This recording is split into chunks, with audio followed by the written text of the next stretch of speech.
Now, the third point of the microbial genetics will study about the conjugation. It is basically exchange of genetic material of the two bacterias. Above transduction was genetic material transfer by the virus. In this, the genetic material is transferred by the two bacterias. In this, it was first postulated by Lidenberg and Tetman, right?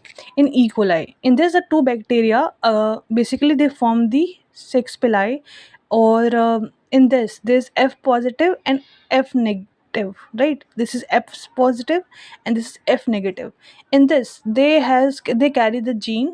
Now they transfer. This is called F factor. F factor of F positive is transferred to F negative. F negative is called recipient, it is called donor. It is female, it represented by female, it is represented by the male.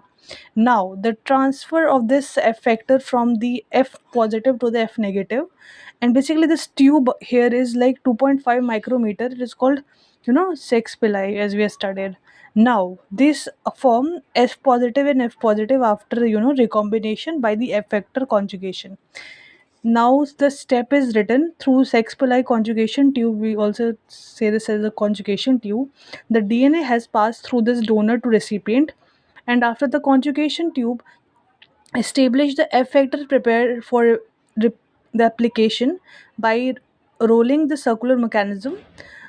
Now, the in F positive donor cells also new DNA strand is formed to complement the leftover and DNA strand for the F negative factor.